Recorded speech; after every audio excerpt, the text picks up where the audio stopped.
Mesdames, Mesdemoiselles et Messieurs, soyez encore une fois les bienvenus. Vous êtes sur la tribune d'éveil des consciences. Soyez salués depuis vos positions respectives. Voilà, et dès que vous êtes là, commencez par partager la vidéoconférence, mais au maximum. Alors, chères dames, chers messieurs, le président de la Fédération de Russie, Vladimir Poutine, est arrivé hier 15 mai 2024 en Chine, à Pékin.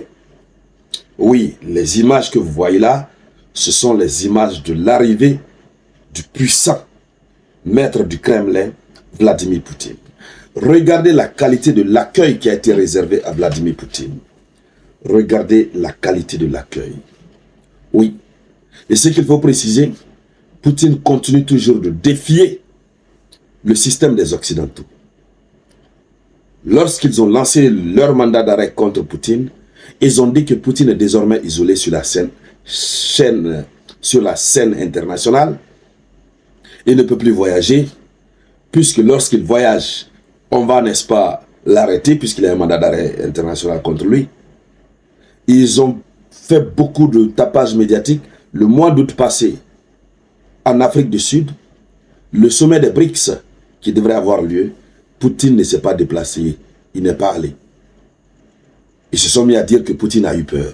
Poutine a eu peur. Certains même sont allés jusqu'à dire que Poutine ne peut pas prendre un vol.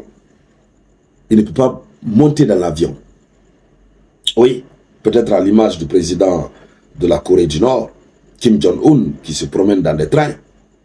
Cela avait même poussé Vladimir Poutine à se déplacer, faire un petit trajet en vol pour aller à Mariupol. Mariupol, n'est-ce pas, qui est un territoire qui appartenait à l'Ukraine et qui a été, n'est-ce pas, annexé par la Russie. Alors, revenons. Poutine a défié les Occidentaux. Il n'a plus rien à prouver. Il vient dans un avion russe. On lui réserve un grand accueil. Tout ça, ce n'est pas un problème. Mais il va parler de quoi concrètement avec la Chine? C'est ce qui inquiète les Américains, c'est ce qui inquiète l'OTAN. Puisque les Occidentaux se sont battus, ils se sont battus pour diviser la Russie avec la Chine, pour opposer Xi Jinping à Vladimir Poutine. On se souvient tout récemment, vous avez le secrétaire d'État américain, le responsable de la diplomatie américaine, Anthony Blinken, qui s'est déplacé à 2 reprises, qui est allé en Chine. Quand il va, il échoue. La dernière fois même qu'il est allé, personne n'est allé l'accueillir. Non. Qui est-ce qu'ils ont envoyé? Personne. C'est l'ambassadeur des États-Unis à Pékin qui allait l'accueillir. Et pour le raccompagner aussi, c'était pareil. Et après, je crois qu'il y a d'autres responsables américains qui sont venus, qui n'ont pas été accueillis. Emmanuel Macron a forcé la situation pour que Xi Jinping aille le voir chez lui. Il est allé. Mais Xi Jinping même ne voulait plus l'écouter. Puisque Macron même a été malin, à la table d'échange, il a fait venir Ursula von der Leyen, la présidente de la Commission de l'Union européenne. Donc finalement, Xi Jinping échangeait avec cette dame. Et en avait marre d'écouter Manu Manu. Donc, en revenant, lorsque les Américains sont allés voir Xi Jinping en Chine, ils lui ont dit de cesser de collaborer avec la Russie. La même chose qu'ils ont l'habitude de faire aux États africains. On les a donné leur réponse. Ils ont voulu renforcer leur amitié avec la Chine, mais le président chinois a dit, tout dépend de vous. Et si nous devrons être dans une bonne relation, ça va être une relation historique. Parce que nous ne croyons pas que les États-Unis, vous pourriez abandonner certaines de vos pratiques pour qu'on puisse être ensemble. Xi Jinping est allé, n'est-ce pas, en France. Le même message occidental lui a été proposé. Il est resté tranquille. Donc, ils ont tout fait pour diviser ces deux Ils n'ont jamais pu. Alors voici maintenant Poutine qui se déplace, qui part. Ils vont parler surtout du renforcement de leur amitié, puisqu'il faut se rappeler, il n'y a pas très longtemps, Xi Jinping était en Russie. On a tous vu comment Xi Jinping a été accueilli en Russie. Et c'est à partir de là, lui aussi il a dit qu'il invite son ami. Ils ont même trinqué les verres.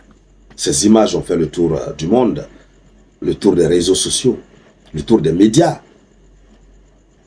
Donc, cette fois-ci encore, ce qu'ils vont traverser, ça va donner des mots de cœur, n'est-ce pas, aux Occidentaux. Parce que Poutine est en train de faire exactement ce que les Occidentaux ne veulent pas qu'il fasse. Renfermer ses relations avec la Chine. D'abord, la Chine est accusée d'aider militairement la Russie en termes d'armes. C'est pourquoi le plan de paix que la Chine a proposé, un plan de paix comportant 10 points, ils ont refusé ce plan de paix. Mais aujourd'hui, ils sont en train de chercher à revenir sur ce plan de paix. On a vu la France récemment dire qu'elle commençait à être un peu plus d'accord avec la proposition de plan de paix de la Russie, de la Chine. Or, au départ, ce sont ces mêmes pays qui avaient dit que c'était un plan de paix qui favorisait la Russie. Et que la Chine était un acolyte de la Russie. Donc, ils sont obligés de favoriser la Russie. Aujourd'hui, ce sont eux qui sont en train d'apprécier positivement le plan de paix, n'est-ce pas, de la Chine. Puisque Vladimir Poutine, lui, l'a dit qu'il n'a pas de problème. Ce que son ami chinois a proposé comme plan de paix, il n'a pas de problème avec. Mais tout le vrai problème, c'est de voir ces deux ensemble. Deux grandes puissances, oui, qui se mettent ensemble pour la création de ce qu'ils appellent un monde multipolaire. Un monde dans lequel vous n'avez pas quelques groupes d'États qui monopolisent à eux seuls tout ce qui se passe dans ce monde.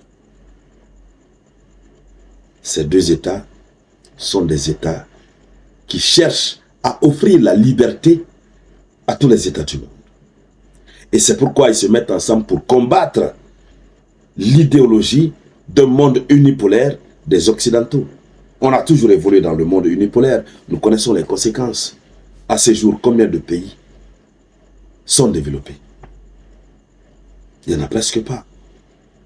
Lorsque vous prenez dans le cadre de l'Afrique, il n'y en a pas. Donc, encore une fois, cette visite en Chine, ça va faire parler. Et nous, nous allons suivre cette actualité, tout ce qui va en découler. On viendra ici sur la tribune d'éveil des consciences, on viendra partager ensemble. Alors, chères dames, chers messieurs, arrivé à ce niveau, il ne me reste qu'à vous dire merci à toutes et à tous. Et je vous reviens tout à l'heure avec de nouvelles actualités.